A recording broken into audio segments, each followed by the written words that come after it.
ಈಶ್ವರಪ್ಪನವ್ರನ್ನ ಯಾಕೆ ಅಮಿತ್ ಶಾ ಅವ್ರು ಭೇಟಿ ಆಗಲಿಲ್ಲ ಸರ್? ಡೆಲ್ಲಿ ಕರೆಸ್ಕೊಂಡು ವಾಪಸ್ ಕಳಿಸಿದ್ದಾರೆ. ಗೊತ್ತಿಲ್ಲ ನಾನು, ಯಾಕೆಂದರೆ ಅದಾದ ನಂತರ ಮಾನ್ಯ ಗೃಹ ಸಚಿವರ ಜೊತೆ ನಾನು ಚರ್ಚೆ ಮಾಡೋದಕ್ಕೆ ಸಾಧ್ಯ ಆಗಿಲ್ಲ. ಆದರೆ ಇನ್ನೂ ಕೂಡ ಕಾಲ ಮಿಂಚಿಲ್ಲ ಅಂತ ನಾನು ಕೂಡ ಅನ್ಕೊಂತೀನಿ. ವಿಶ್ವಾಸದಲ್ಲಿದ್ದೀರಾ ಈಗಲೂ ಕೂಡ ಅವರು ಚುನಾವಣೆ ನಿರ್ಧಾರದಿಂದ ಹಿಂದೆ ಸರಿಬಹುದು ಅಂತ? ಇಲ್ಲ, ಸರಿ, ಚುನಾವಣೆಯಿಂದ ಸ್ಪರ್ಧೆಯಿಂದ ಹಿಂಸರಿಬೇಕು ಅಂತಕ್ಕಂಥದ್ದು ಕಾರ್ಯಕರ್ತರ ಒಂದು ಅಭಿಪ್ರಾಯನೂ ಕೂಡ ಇದೆ. ಓಕೆ ಯಾಕೆಂದರೆ ಏನು ಸಂದೇಶನ ಕಳಿಸ್ತೇವೆ ನಾವು ರಾಜ್ಯಕ್ಕಾಗಾದರೆ, ಓಕೆ ಮೋದಿ ಮತ್ತೊಮ್ಮೆ ಅಂತ ಹೇಳ್ತೇವೆ, ಮೋದಿ ಮತ್ತೊಮ್ಮೆ ದೇಶ ಪ್ರಧಾನಮಂತ್ರಿ ಆಗಬೇಕು ಅಂತ ಹೇಳ್ತೇವೆ. ರಾಜ್ಯದಲ್ಲಿ 28 ಕ್ಷೇತ್ರಗಳನ್ನು BJP JDS ಗೆಲ್ಲಬೇಕು ಅನ್ನೋ ಸಂಕಲ್ಪ ಇಟ್ಕೊಂಡು ನಾವು ಹೊರಟಿದ್ದೇವೆ. ಹಾಗಾಗಿ ಹಿರಿಯರು ಅದನ್ನು ಅರ್ಥ ಮಾಡ್ಕೋಬೇಕು ಅನ್ನೋ ಅಪೇಕ್ಷೆ ಕಾರ್ಯಕರ್ತರು. ಇವ್ರ ವಿಚಾರದಲ್ಲಿ ಒಂದು ಕೊನೆಯ ಪ್ರಶ್ನೆ, ಒಂದು ವೇಳೆ ಅವ್ರ ನಿರ್ಧಾರದಿಂದ ಹಿಂದೆ ಸರಿಲಿಲ್ಲ ಅಂತಂದರೆ ಶಿವಮೊಗ್ಗದಲ್ಲಿ ರಾಘವೇಂದ್ರ ಅವರ ಗೆಲುವಿಗೆ ತೊಡಕಾಗುತ್ತಾ? ನೋಡಿ, ರಾಘವೇಂದ್ರ ಅವರು 2 ಕಾರಣಕ್ಕೆ 2 ಲಕ್ಷಕ್ಕೂ ಹೆಚ್ಚು ಅಂತರದಿಂದ ಗೆಲ್ತಾರೆ. ಹೇಳಿ ಸರ್, ಏನು? ಮೊದಲನೇದು ನರೇಂದ್ರ ಮೋದಿಜಿಯವರ ಜನಪ್ರಿಯತೆ. ಎರಡನೇದು ರಾಘಣ್ಣ ಅವರು 3ನೇ ಬಾರಿ ಸಂಸದರಾಗಿ, ಒಬ್ಬ ಕ್ರಿಯಾಶೀಲ ಸಂಸದರಾಗಿ ಅವರು ತಂದಿರ್ತಕ್ಕಂಥ ಅನುದಾನಗಳು, ಮಾಡಿರ್ತಕ್ಕಂಥ ಅಭಿವೃದ್ಧಿ ಕೆಲಸಗಳು ಅವೇ ಅವರಿಗೆ ಶ್ರೀರಕ್ಷೆ ಆಗಿರ್ತಕ್ಕಂಥದ್ದು. ಪ್ರಖರ ಹಿಂದುತ್ವವಾದದಿಂದ BJP ಸ್ವಲ್ಪ ನಿಧಾನಕ್ಕೆ ಹಿಂದೆ ಸರಿತಾ ಇದೆಯಾ ಅಂತ ಪ್ರಶ್ನೆ ಮಾಡುತ್ತೆ. ಹಾರ್ಡ್ ಕೋರ್ ಹಿಂದುತ್ವವಾದಿಗಳು ಅಂತ ಅಂದಿಸ್ಕೊಂಡಂಥವ್ರಿಗೆ ಈ ಸರ್ತಿ ಟಿಕೆಟ್ ಮಿಸ್ ಆಗಿದೆ. ಪ್ರತಾಪ್ ಸಿಂಹ ಅವರಾಗಿರ್ಬೋದು, ಅನಂತಕುಮಾರ್ ಹೆಗಡೆ ಅವರಾಗಿರ್ಬೋದು, ಇಂಥವ್ರನ್ನ ದೂರ ಇಟ್ಟಿದ್ದು ಯಾಕೆ ಸರ್? ಏನು ಕಾರಣ?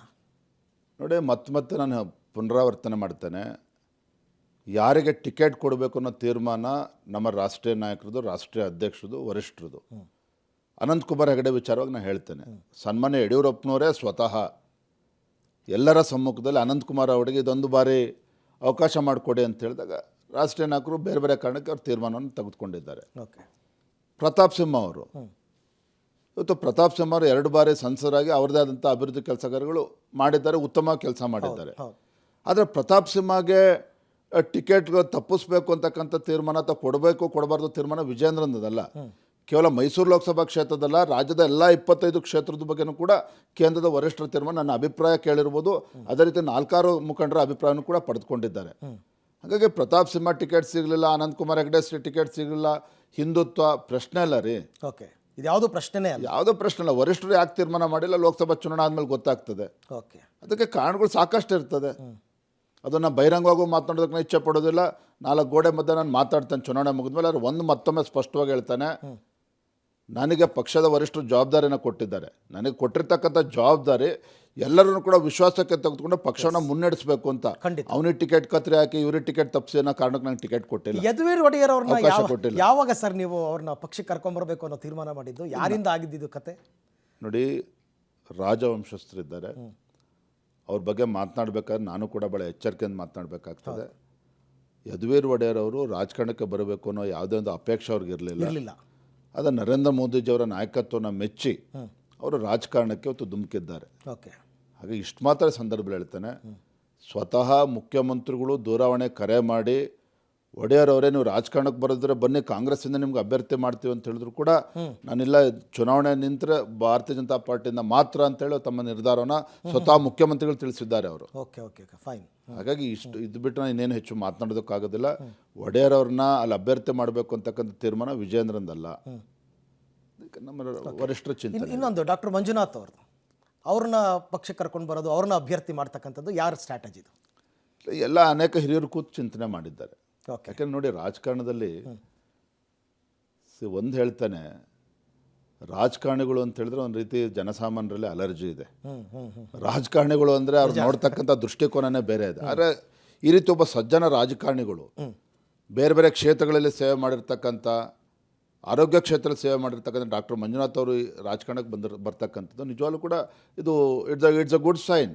ಓಕೆ, ರಾಜಕಾರಣಕ್ಕೂ ಕೂಡ ಒಂದು ಹೆಚ್ಚು ಅದಕ್ಕೆ ಒಂದು ಮಹತ್ವ ಬರ್ತದೆ, ಅದಕ್ಕೆ ಬೆಲೆ ಬರ್ತದೆ, ರಾಜಕಾರಣಿಗೂ ಕೂಡ ಬೆಲೆ ಬರ್ತದೆ ಅದರಿಂದ ಡಾಕ್ಟರ್ ಮಂಜುನಾಥ್ ಅವರು ಬಂದಿರ್ತಾರೆ. ಓಕೆ, ಇನ್ನೊಂದು, ನಿಮ್ಮ ಪಕ್ಷದಲ್ಲಿ ಶುದ್ಧೀಕರಣ ಆಗಬೇಕು ಅನ್ನೋ ಮಾತುಗಳು ಕೇಳಿ ಬರ್ತಾ ಇದೆ ಕೆಲವು ಹಿರಿಯರು. ಉದಾಹರಣೆಗೆ ನೇರವಾಗಿ ಹೇಳಬೇಕು ಅಂದರೆ DV ಸದಾನಂದ ಗೌಡರು ಮಾತನಾಡಿದ್ರು, ಪಕ್ಷದಲ್ಲಿ ಶುದ್ಧೀಕರಣ ಆಗಬೇಕು. ಶುದ್ಧೀಕರಣ ಆಗೋದು ಯಾವಾಗ?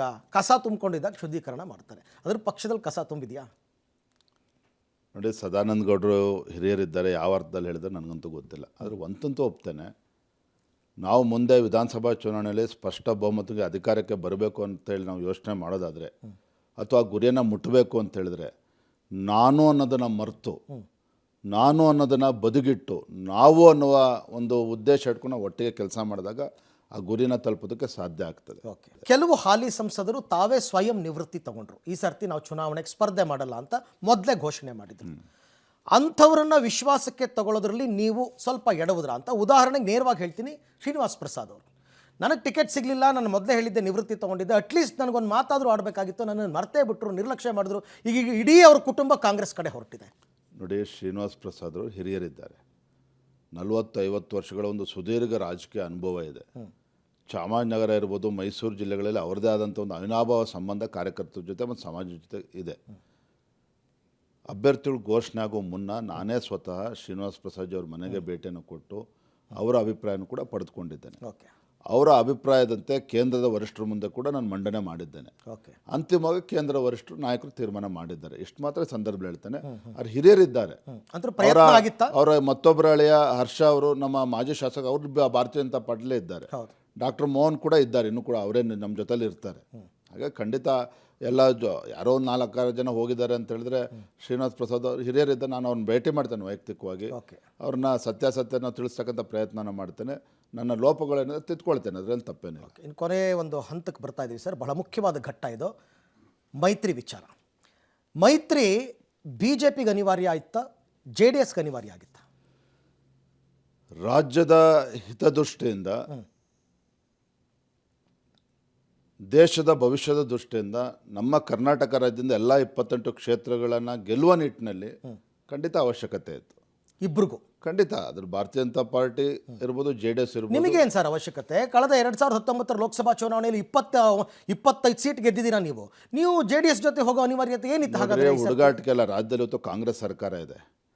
ಅಧಿಕಾರದ ಅಮಲಿನಲ್ಲಿ ತೇಲ್ತಾ ಇರ್ತಕ್ಕಂಥ ಕಾಂಗ್ರೆಸ್ ಸರ್ಕಾರ, ದುಡ್ಡು, ಹಣ, ಹೆಂಡ ಇದರಲ್ಲಿ ನಾವು ಚುನಾವಣೆ ಗೆಲ್ಬೋದು ಅನ್ನುವ ಭ್ರಮೆನಲ್ಲಿರ್ತಕ್ಕಂಥ ಕಾಂಗ್ರೆಸ್ ಪಕ್ಷವನ್ನು ನಾವು ಒಗ್ಗಟ್ಟಾಗಿ ಅವ್ರನ್ನ ಎದುರಿಸಬೇಕಾಗಿರ್ತಕ್ಕಂಥ ನಮ್ಮ ಕರ್ತವ್ಯ ಇದೆ. In the interest of the nation.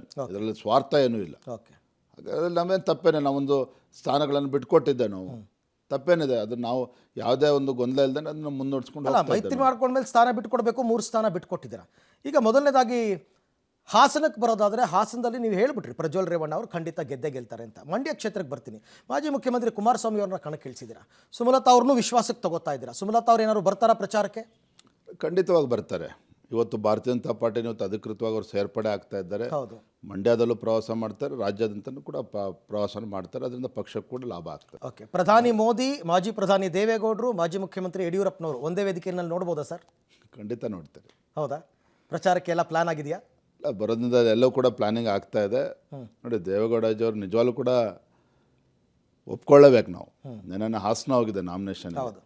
ನೋಡಿ, ಈ ಹಿರಿಯ ವಯಸ್ಸಿನಲ್ಲೂ ಸಹ ಅವರ ವಾಹನ ಕ್ಯಾಂಟರ್ ಗಾಡಿ ಇತ್ತದು, ಹತ್ತೋದಕ್ಕೆ ನಮ್ಮ ಕೈಲೇ ಹತ್ತೋದಕ್ಕೆ ಸಾಧ್ಯ ಇಲ್ಲ, ಒದ್ದಾಡ್ತದೆ. ಅದ್ರ ಮಧ್ಯೆನೂ ಕೂಡ ವೆಹಿಕಲ್ ಹತ್ಕೊಂಡು ಬಂದರು, ಗಂಟೆಗಟ್ಟಲೆ ವೆಹಿಕಲ್ನಲ್ಲಿ ಇದ್ದರು.